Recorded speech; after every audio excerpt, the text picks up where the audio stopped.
Hey there, beautiful people. Welcome to another episode of the Praise Arrow podcast. On the 20th of this month, May, I turned 25. Yay! And what better way to celebrate a 25th birthday than to make a cheesy episode about 25 lessons I've learned in these 25 years? None.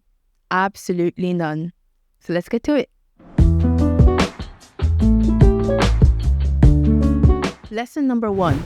You know nothing. I know it's characteristic of young people to think that we understand how the world works and why the previous generation didn't get it right and how we are that generation who's going to, set everything in place. But newsflash, you really don't know what you're doing. And most of the people you've criticized have also stood at the same spot you're standing now and felt that they understood the world perfectly when they were at your age. But I've discovered that what happens is the more you know and find out about life and the way the world works, the more you realize that you actually know nothing. It just becomes clear to you how much more there is to know before you can say you fully understand something. And this is called the Socratic paradox, gotten from Socrates' statement where he said, "For I was conscious that I knew nothing." So the more knowledgeable you become and the further you go in life, the more you realize that you actually know nothing. So good luck with that. Lesson number 2. You know enough. As you study more, the knowledge of how much more there is to know can sort of paralyze you. It becomes overwhelming and you feel like you're not making any progress at all. It just seems like each new question that's answered brings up 1,000 more questions, and that effect can be crippling. However, it's important to come to the realization that what you know right now is all you need to get going. It's all you need to start moving in the right direction, to start influencing the lives of those around you, to start impacting your life and then the lives of your family members and then the lives of your community members and so on and so forth. So if you wait till you know everything there is to know, then you're never going to do anything. So do with that what you will. Lesson number 3. You're probably not special. Most people like to think that they have some never before seen kind of talent or idea or gift. And well, that is almost never the case. Even the most unique ideas that we've seen come to life were not possessed by one person. They just happened to be manifested by one person through hard work or some other combination of factors. I've seen extremely talented people, on a global platform, and I just thought, wow, there is certainly no one else like this in the world. And then, there's some random video of some guy in some random part of the world doing something even crazier than this global person did. And I'm like, okay, that happened. It just makes you realize that for everything you think you possess that is, incredible, there's probably someone out there doing a better job at it than you. And for every idea you've come up with, there's probably like 1,000 more people out there who have had the exact same idea. So yeah, you're probably not special. Lesson number 4. You are unique. So while you might not be the absolute best in the entire universe at what you do, there is a unique set of factors that make you up. You have a unique composition, a unique set of gifts, a unique set of experiences that have come together to create this wonderful human being called you. And that is what makes you unique. Everyone on the earth is here for a specific reason, and that goal is not necessarily to be better than others or to surpass everyone at a particular skill, but it is to use your unique combination of features to impact this world in a positive way, and that's what you should be doing. So embrace your uniqueness and do something with it today. Lesson number 5. No one cares about you. Absolutely no one. Very often, younger people tend to feel something called the spotlight effect. This is the phenomenon where people feel that they are being observed or noticed more than they actually are in real life. So that's like thinking, everyone is thinking about me all the time. Dude, no one is thinking about you. People have problems. They have things to do with your lives. Well, people might think about you every now and then. I mean, even if you're the world's most popular celebrity. Okay, think about the most popular person you know, the most influential person you know, and then think about how often you think about them. It's like, even if they're in the news for some huge crazy scandal, you're like, okay, maybe you think about them for 10 minutes, you talk about it with your friend for 30 minutes, if you're going crazy, 1 hour, I don't know, but you're not going to talk about them every single waking hour of your life, unless you're a stalker or something. If you cannot think about the most influential person for, the greater part of your day, then what makes you think that everyone else has you on their mind all the time? And the funny thing is, a lot of people stop themselves from doing things because they're thinking of what people are going to think. And, someone's going to see you do something online and they're just going to be like, oh, okay, they did that. Cool. And they move on with their lives. And you, because of that moment, because of that tiny moment, are going to sit still in one place for a long time, just worrying for nothing. Gosh, it's crazy. Anyway, point being, no one cares about you. Move on with your life. Lesson number 6. Some people do care about you.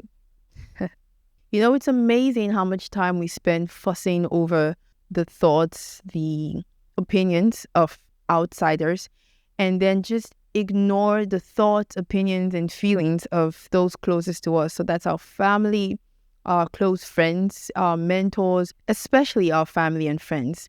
It's important, I think, to recognize very early the few people who truly care about you. They're not many. They just can't be that many. So even if you're some celebrity, the care that people show you is a care born out of admiration.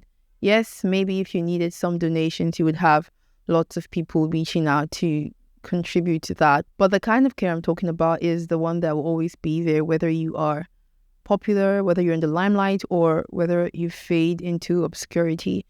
Those who have decided, maybe by reason of blood relations or just by providence, by the fact that you guys met and clicked, they've decided that this person is my friend, this person is my brother, and we're going to remain that way for the rest of our lives.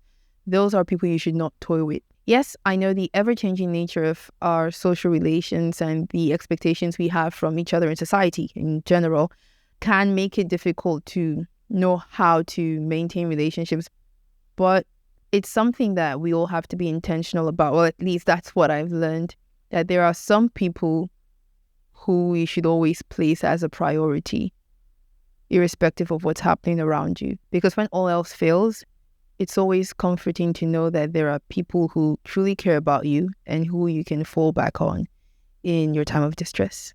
So do with that what you will. Lesson number 7. You'll probably fail. Probably. So I'm saying this strictly from a statistical perspective. 90% of all startups fail in the long run. 98% of actors are out of work, meaning they can't find a job, they can't find a role. And that's like just 2% who are actually acting. And not the entire 2% gets really good roles. So it's just like, top 0.5% or something that get really good roles. Maybe even less, maybe 0.1. And this is especially true in the creative industry. Over 90% of all creatives do not get far. And I'm saying this because a lot of people start so many creative endeavors and just think, yay, this is going to be that thing that I'm going to do that's going to be the crux of my life's achievements because it's my passion and it's what I love doing and I'm just going to follow my dreams and yay, bada boom, bada bing, I'm going to become this amazing person. Well, there's like 10 million other people who had the same dream and, didn't work out, bro. So it's just good to have this in mind whenever you're starting something. People do not like to face the reality of these things. And if you want to get into a profession, it's always wise to take a look at the success rate, what people have done, what people are doing, what are the chances of making it in this particular field. This is not me saying you should not, chase your dreams as a creative or something like that. But it's just a lesson I learned that statistically, you're very likely to fail. Yeah, do with that what you will. Lesson number 8, you can succeed. Yes, I mentioned that there is a very, very tiny probability of you succeeding at your creative endeavor and that the majority of people will fail. But good news is people have succeeded and you can be one of those people. And while these statistical odds may be stacked against you, it's always good to know that there are people who have done this before, and just the idea or knowledge of that is enough to help you find out the right methods to succeeding as well. And this understanding has helped me so much in life. When I come across an impossible task or a seemingly impossible task, I try to find someone who's done it before and use that person as my point of reference, maybe through direct contact or through just learning about what steps they took. And the understanding that you can succeed is probably at least half or more of what you need to get there. So, luck. Lesson number 9. Don't expect yourself or others to be perfect. It's important to understand that everyone is flawed. That includes you and that includes me. And this understanding helps you to come to terms with a few things. 1, people make mistakes. That's normal. People will make mistakes and you ought not to expect everyone to be perfect all the time because no one is flawless. And if you can grasp this, it will probably smoothen out your relations with a lot of people. Secondly, you come to terms with the fact that you make mistakes. Very often we beat ourselves up over the fact that we made some small mistakes because we expect ourselves to be perfect all the time, which is just not possible. And another thing that knowing you're not perfect helps you realize is that you are not the yardstick of measurement. So we tend to measure other people's character based on how we would act in a certain situation. So if I think that I would have conducted myself in a calmer manner, then I assume that the right way that every other person should have approached the situation is by responding in that similar manner, which is very often not the case. So it could be that you're the one who is too calm and you let things go when you should, persist and insist that things be done in a certain way. So it's always good to bear in mind that you are not the yardstick of measurement. And sometimes there is no precisely right way to approach a situation. And that understanding that we're different, we have our unique characters. Yes, there are things that are clearly right and wrong, but there's a lot in between that. It's just a matter of difference in character. Like some people are more agreeable than others. And this difference in agreeability, disagreeability really makes people think that the other party is either too complacent or too strict and forceful or obstinate, something like that. When in reality, it's more like each person has a different approach to each situation and has learned how to get by using their own unique method. So once again, do not expect yourself or others to be perfect. Lesson number 10, work towards perfection. This means that although everyone is flawed, you must constantly strive to become a better version of yourself. Mistakes will always happen, but you can work on yourself to the point that certain mistakes are just beneath you, like they do not happen or are very, very unlikely to happen because you've built yourself to a certain point. So with each new level you get to, there are a new set of mistakes that you can make, a new set of temptations that you're going to have, and a new set of challenges that are going to present themselves. But if you discover that the same tiny errors you used to make 5 years ago are the same errors you're making now, then that should indicate to you that you're probably not growing in a certain area. So although as long as we are on the earth, we will continue to battle with the tendencies to make mistakes and have character flaws, we must at the same time continue to strive towards an ideal, strive to become strong, mature, and responsible people in all areas of life. Lesson number 11, you're not that strong. I had to learn this lesson more times than I would have liked because so many times I ended up taking up tasks and putting responsibilities on myself that exceeded what I could bear at that time. So I always felt, yeah, I can do it, I can do it, I can do it. And I would keep putting extra burdens on myself, assuming that it will all work out in the end. And it usually does until it doesn't.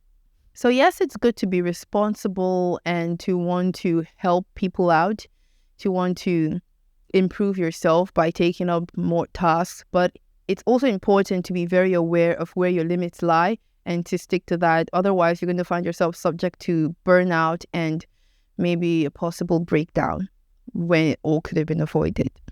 Lesson number 12, you're stronger than you think. Like I said before, as humans, there are limits to what we can do. But the truth is, until you face certain challenges, you do not know what those limits truly are. You do not know just how far you can go, how far you can stretch, and what you would be willing to do. So while you must be careful not to overtask yourself to breaking point, you also have to be careful not to limit yourself because you are unwilling to take up new challenges or face certain difficulties. Challenges and difficulties will stretch your limits and make you see sides to yourself that you probably never even knew existed, and make you do things that you definitely thought you would never be able to do. So darling, you are stronger than you think. Well, folks, that is the end of part 1, and I'm going to give the other 13 lessons in part 2. Thank you so much for listening to the rants of this 25-year-old. Please do not forget to like, subscribe, and share. I love you guys, and I'll see you in the next episode. Bye!